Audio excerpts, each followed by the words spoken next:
Pedimos que você se inscreva, ative o sininho das notificações para ser avisado sempre que houver novos vídeos, e deixe o seu like. A Grande Tribulação e seus desdobramentos na história da humanidade. A Grande Tribulação. Abordaremos esse assunto, tomando como base a visão pré-tribulacionista, omitindo intencionalmente as correntes pós-tribulacionista e mesotribulacionista.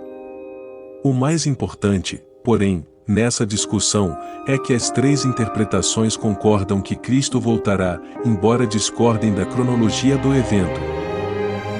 Pré-tribulacionismo. Essa visão defende que a volta de Cristo se divide em duas etapas. Secretamente, para buscar a Igreja, e em glória, sendo visível a todos após o período da Grande Tribulação.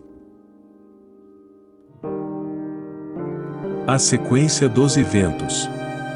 Após o arrebatamento, a Igreja será galardoada nas mansões celestiais, para em seguida, participar das bodas do Cordeiro. Aqui na Terra, já terá começado o período mais difícil de toda a existência humana. A Grande Tribulação.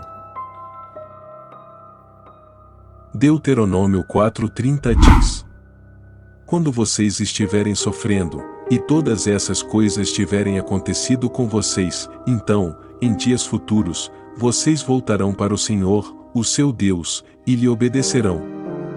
O Senhor Jesus também falou sobre esses dias. Ele disse: Nesse tempo, haverá grande tribulação, como desde o princípio do mundo até agora não tem havido, nem haverá jamais. Mateus 24:21. No livro do Apocalipse, a ênfase a esse período é dada como sendo a hora da tentação que há de vir sobre todo o mundo. Apocalipse 3:10.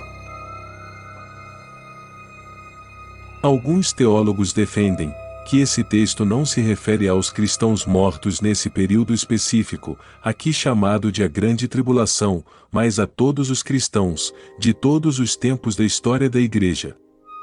Para esses, todos os crentes, de todos os tempos passaram por tribulação, e muitos foram mortos por sua fidelidade ao Evangelho de Cristo.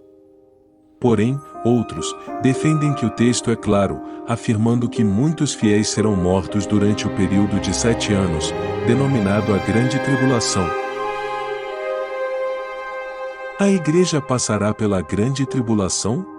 Seguindo o padrão bíblico de eventos semelhantes, em sua narrativa histórica, vemos o seguinte: primeiro, Enoque foi arrebatado antes do dilúvio. E antes da inundação, Noé e sua família entraram na arca. Segundo, na passagem pelo Mar Vermelho, as águas só caíram sobre os egípcios, depois que Israel passou.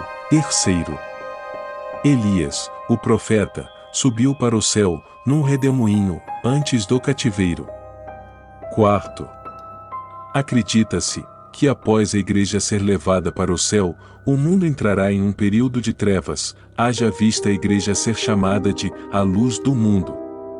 Esse padrão histórico parece deixar evidente que a Igreja não participará de mais esse juízo de Deus sobre os ímpios. Por que a Igreja não passará pela Grande Tribulação? Pois, e mesotribulacionistas, acreditam no oposto, isto é, que a Igreja passará pela Grande Tribulação. Há, porém, muitas evidências bíblicas que comprovam que a Igreja não passará pela Grande Tribulação. Vejamos.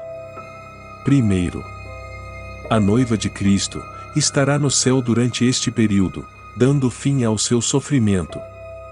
E está escrito: regozijemo-nos. Vamos nos alegrar e dar-lhe glória. Pois chegou a hora do casamento do Cordeiro, e a sua noiva já se aprontou. Apocalipse 19:7. Segundo, o próprio Senhor Jesus nos advertiu: estejam sempre atentos, e orem, para que vocês possam escapar de tudo o que está para acontecer, e estar de pé diante do Filho do Homem. Lucas 21:36. Terceiro, Em Apocalipse 3:10, Jesus fez uma promessa à igreja de Filadélfia. Visto que você guardou a minha palavra de exortação à perseverança, eu também o guardarei da hora da provação, que está para vir sobre todo o mundo, para pôr à prova os que habitam na terra. Quarto, Paulo foi enfático quanto ao livramento que os fiéis alcançarão naqueles dias. Ele diz: quando disserem paz e segurança, então de repente a destruição virá sobre eles, como dores à mulher grávida, e de modo nenhum escaparão. Mas vocês, irmãos, não estão nas trevas, para que esse dia os surpreenda, como ladrão. 1 aos Tessalonicenses 5, 3 e 4. Quanto tempo durará a grande tribulação? Aqui, há uma interpretação chamada de Semana de Anos. O livro do profeta Daniel diz que, desde a primeira vinda de Cristo até a restauração, entenda-se o reino de Cristo, ficará faltando uma semana de anos, ou seja, 7 anos. Esses 7 anos, refere-se ao tempo de duração da grande tribulação. Daniel 9:25. Ao iniciar-se a grande tribulação, ele, o anticristo, firmará um concerto com muitos, por uma semana, e na metade da semana fará cessar o sacrifício, e a oferta de manjares, e sobre a asa das abominações virá o assolador. Daniel 9:27. O anticristo então, firmará um acordo político com os grandes líderes mundiais, mas na metade do tempo, 3 anos e meio, ele romperá esse acordo, e se voltará contra os judeus. O sinal da besta. Quem o receberá? Se trata de uma marca obrigatória, para que ninguém possa comprar ou vender, senão aquele que tiver o sinal, ou o nome da besta, ou o número do seu nome. Apocalipse 13:17. A Bíblia não especifica que sinal será este, nem o nome deste sinal, mas apenas diz que será colocado na sua mão direita, ou nas suas testas. Apocalipse 13:16.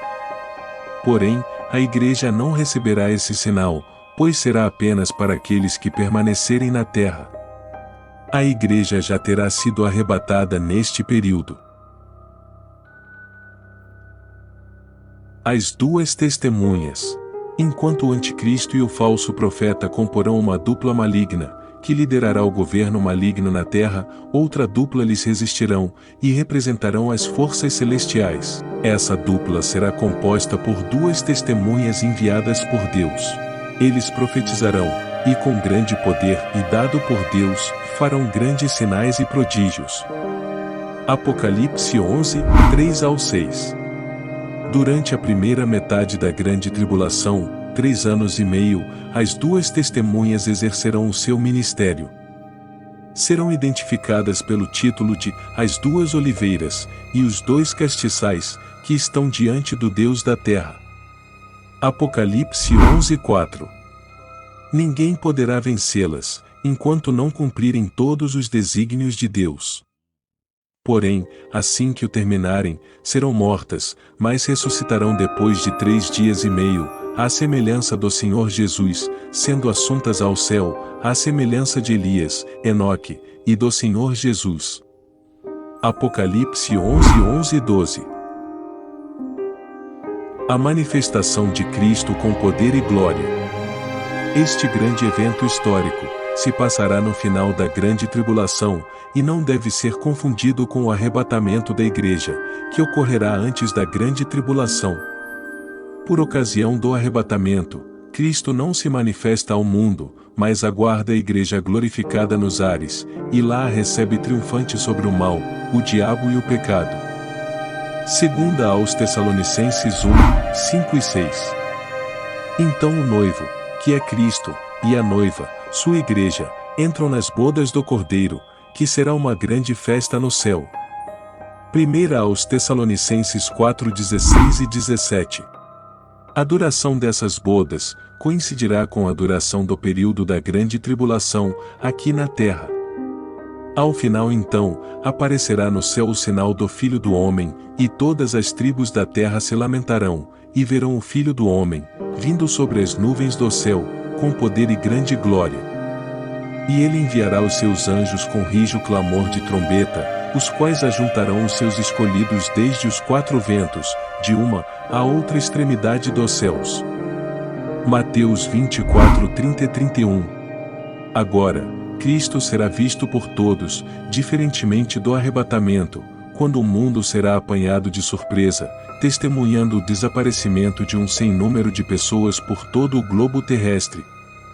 O povo judeu, que durante toda a história desprezou a Jesus, agora o reconhecerá como o Messias que veio, mas que eles não o reconheceram. Pois assim está escrito: será visto por aqueles que o transpassaram. Apocalipse 1:7. Ele virá com os seus santos. A igreja, que desfrutou de uma grande festa no céu, com o seu noivo amado, agora o acompanhará, para pôr fim ao império das trevas, promovido por Satanás e seus anjos, o anticristo, e o falso profeta, que será um grande líder religioso.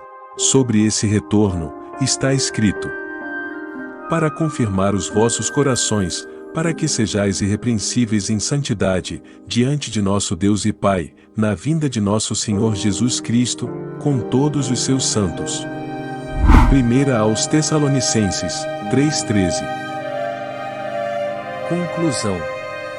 Após a vinda de Cristo, com a sua igreja glorificada, iniciará os juízos de Deus, sobre todos que não receberam o Filho de Deus em seus corações, e não viveram segundo a sua palavra. Para aqueles, porém, que entregaram as suas vidas a Jesus Cristo, em toda a história da redenção, estão reservados a glória e a vida eterna, junto com o seu Deus, e Pai de nosso Senhor e Salvador Jesus Cristo.